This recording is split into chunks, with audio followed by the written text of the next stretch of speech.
was 15 minutes early when I pulled up to the guard gate of a high-rise government building in the heart of downtown Miami, Florida.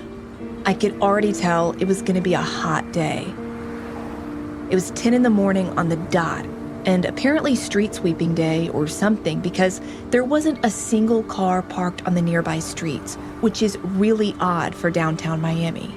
Everything was eerily quiet, with the exception of a crowd of homeless men and women gathered beneath an overpass.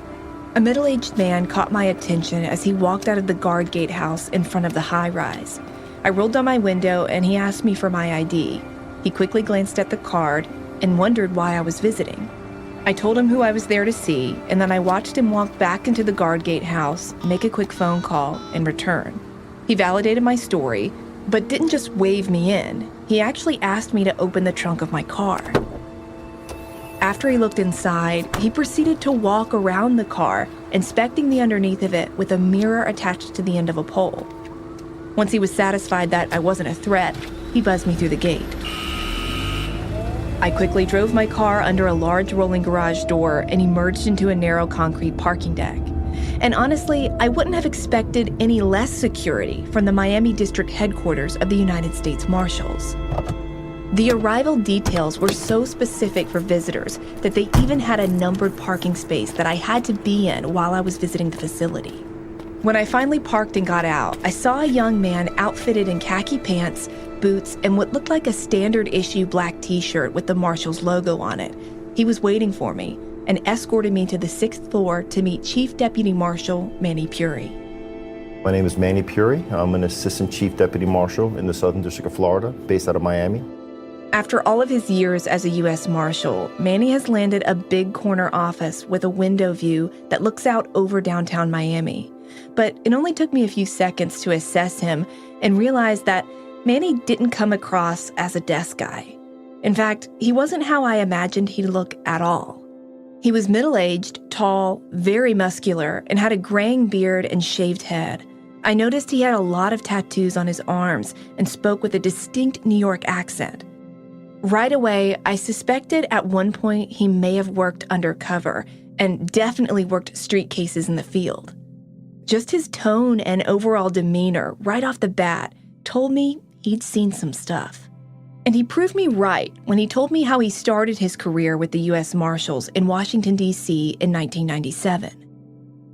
D.C. is the busiest district in the Marshal Service. And when I say that, because there's two court systems really in D.C. There's the federal court, district court, and superior court. D.C. is not a state. So the U.S. Marshals there do everything a sheriff does. We do everything there. We handle warrants for urinating in public all the way up to murder. So everything goes through us there in D.C. So it's an indoctrination by fire. I wouldn't say the worst place to work, but the busiest place to work. And it's definitely, if you don't keep up, it'll eat you. After a few years under his belt, by the early 2000s, Manny joined the U.S. Marshals Fugitive Task Force in New York City and eventually ended up here in Miami, Florida. How would you sum up the Fugitive Task Force for the U.S. Marshals in one or two words? In one or two words, wow. I don't know, you got me on that one. It is what we're known for, but it wasn't always that way. The recent rise in TV and movies, I mean, when I got on... Tommy Lee Jones kind of thing. That was it. Tommy Lee Jones, The Fugitive with Harrison Ford, and then the second movie with Wesley Snipes, and then you had a couple of Arnold Schwarzenegger, The Eraser, but we weren't on TV. It was Wild West stuff. If you didn't watch Wild West, you wouldn't know what the Marshals are and what their job was. But we've definitely gotten more publicity as of late, and because of the task forces, we see more than the average person sees. From seeing their bodies in evictions to seeing us doing a warrant where the kids are living on the floor on a sheet while the parents are in the bed. I mean, I have gotten so angry sometimes doing these investigations, like looking at the parents in disgust. Like, I've seen a piss bucket in the middle of the living room, like there's a working toilet. And I've been in crack houses in DC where the bathtub is just where you go to the bathroom. There's nothing like stepping in human feces while you're doing a warrant. A lot of the disturbing assignments that Manny worked for the U.S. Marshals came in his years in the Washington, D.C. office. That office in particular serves a lot of different purposes. We're not only conducting federal fugitive investigations, we're conducting state investigations, which could be rape, murder, armed robbery. There's a criteria. It has to be a violent crime.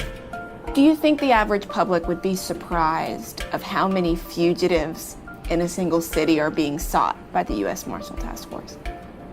Yes, the U.S. Marshals make more arrests than every other federal agency combined. Every year, roughly 90,000 a year. We also have more shootings than all federal agencies combined. We have sometimes more shootings than a major metropolitan police department like NYPD, because we're doing fugitive takedowns. And you mean engaging suspects? Yes, and fugitives don't want to go back to jail. Every day we get an email, the chiefs and above get emails of shootings that happen, and it's so common now, it's like, it's a bad way to think about it. It's like, oh, another shooting incident, but they happen every day, almost every day. I found that last fact that he mentioned interesting. I mean, it does kind of make sense. If you're going to a wanted criminal's house to get him or her to comply, they're usually not going to go willingly because they've been out on the run and don't want to go back to prison. Manny says it's those scenarios where gunfire is often exchanged on both sides. Nobody wants to go back to prison. So even a week more on the street is a week more on the street. That's how they do. That's why they run. They don't. If you had the choice of doing 30 more days on the street, you take it. Manny has lost several colleagues on his task forces who were shot by people wanting to stay out of prison. He says, sadly, the fugitives themselves are often shot too. He says violent confrontations have become more and more common in recent years. I personally have responded to a lot of line of duty deaths and shootings. And they have, since 2010, it's been more prevalent than before. You know, that's my personal marker. The uptick in violent interactions and getting used to this new normal has forced the Marshals to plan more meticulously how fugitive task force members track down and extract some of the most wanted criminals in America. We adapt with the times. There was a time where you would do a hit on a house and take down a door and rush before they get to flush the drugs.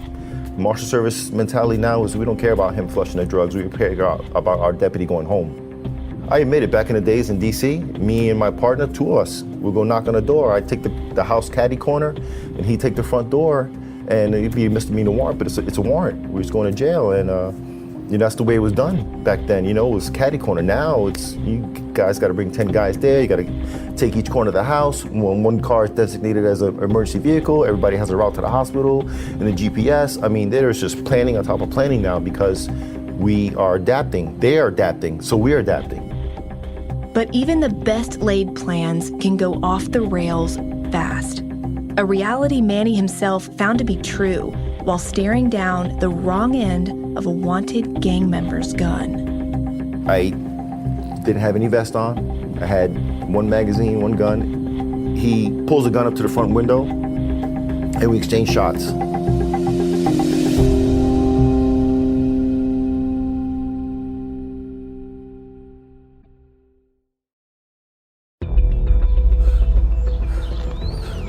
It's August 24th, 2011. In Boynton Beach, Florida, the sun is already making the day sweltering hot. A U.S. Marshals Fugitive Task Force, led by Manny Puri, has made a makeshift command post near an apartment complex, and they're going over their mission: find and extract wanted felon Samir Herrera. The judge, unbeknownst to me why, would let him out on bail.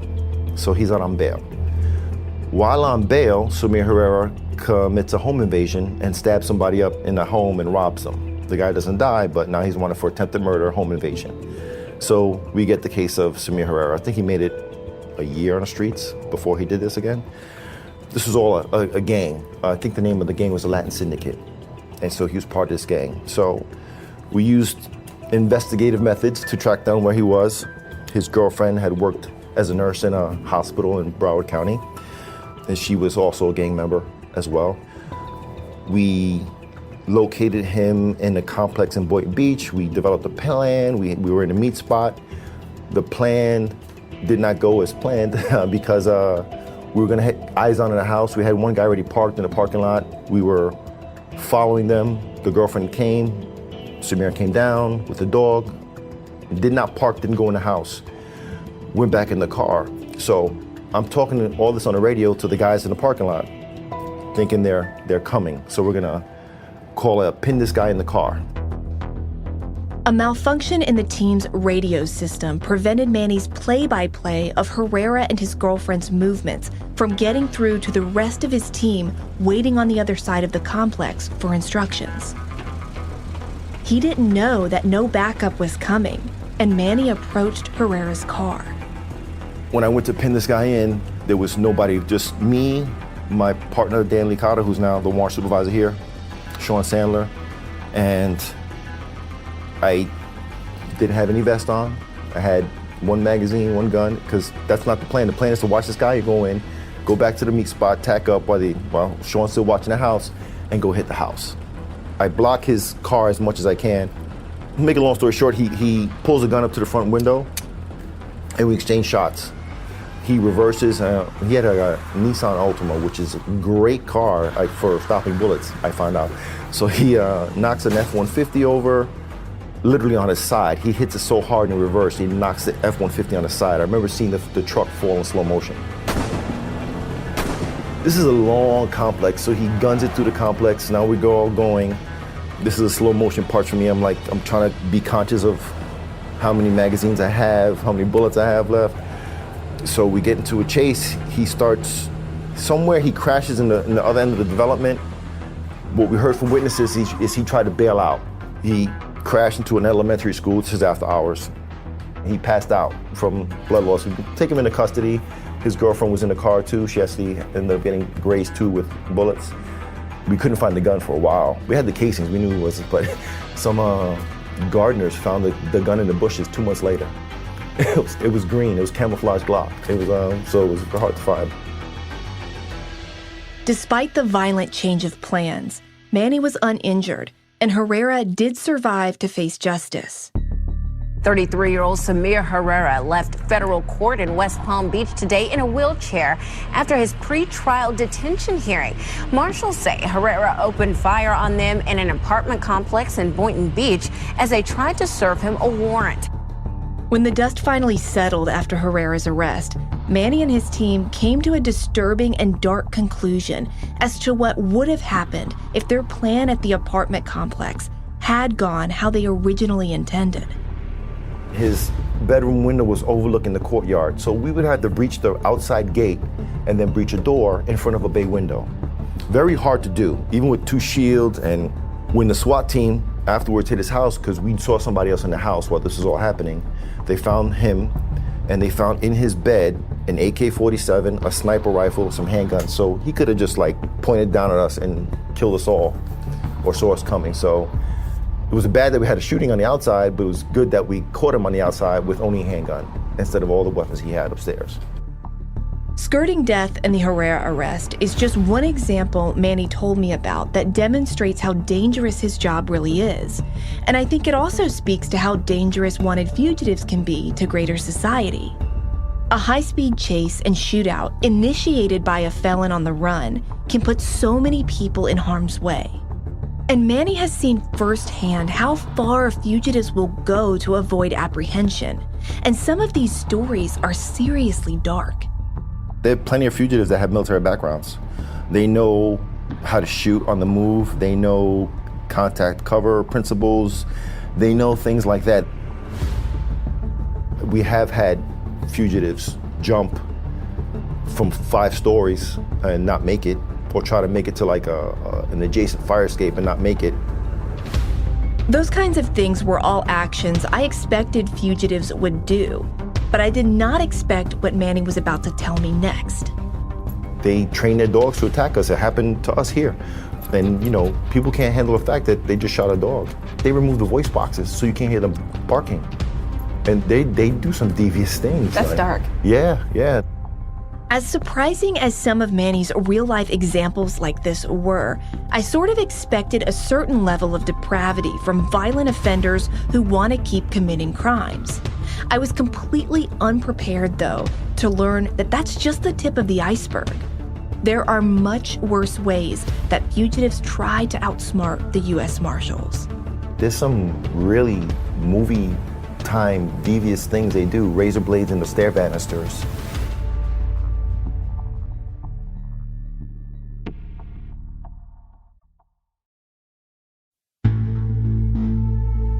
As simple as a U.S. Marshal's job may seem, we're not making a case. We're not doing undercover work to watch bad guy number one sell to bad guy number two and get it on video and get him. No, we already have the warrant. The judge says, bring this guy to me, and that's our job. the criminals that the fugitive task forces are after many times have entire networks of people helping them or housing them. So, figuring out how to get to the individual can become a much bigger game of cat and mouse. There's been people that have been on the run for 20 years, and we finally get them.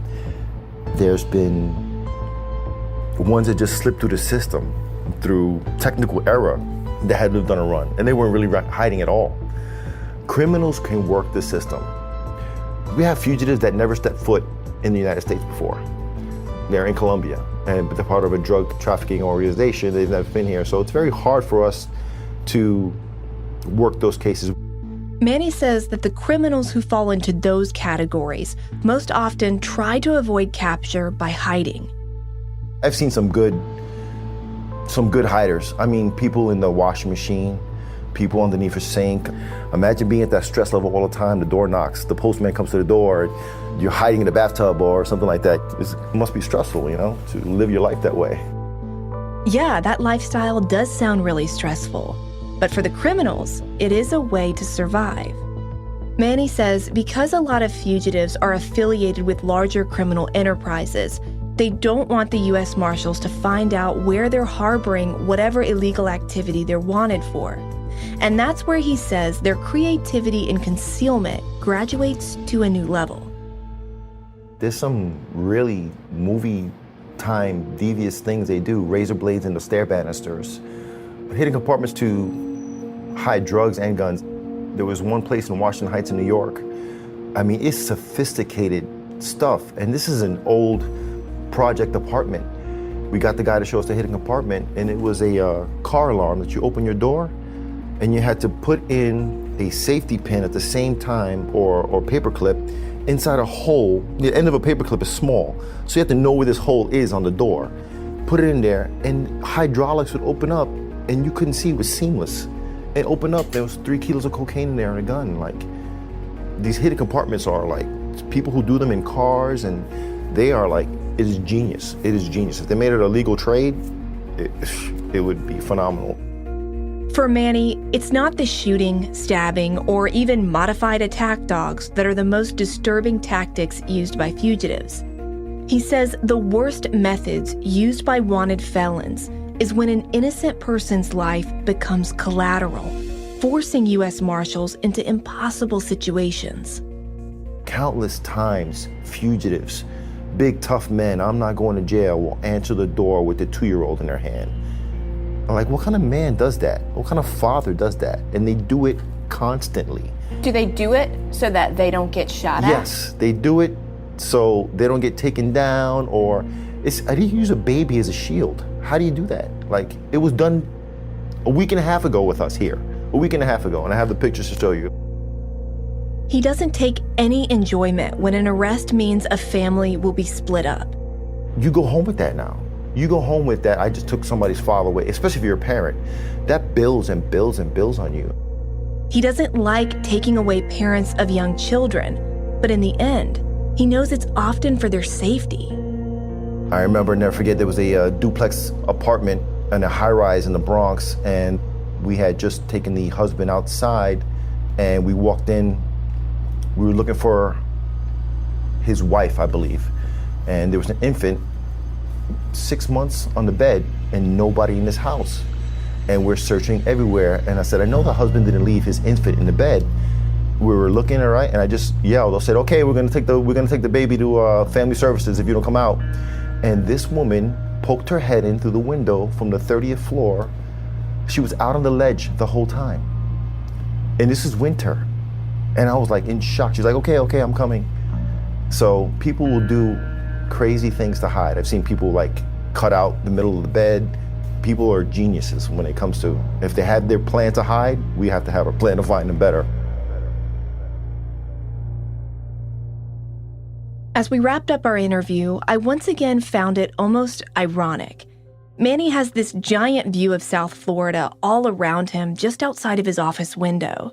But he spent more hours on the clock in the thick of the city that sits below him.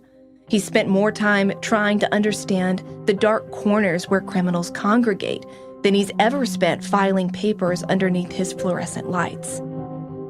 And for Manny, that's exactly the way he wants it.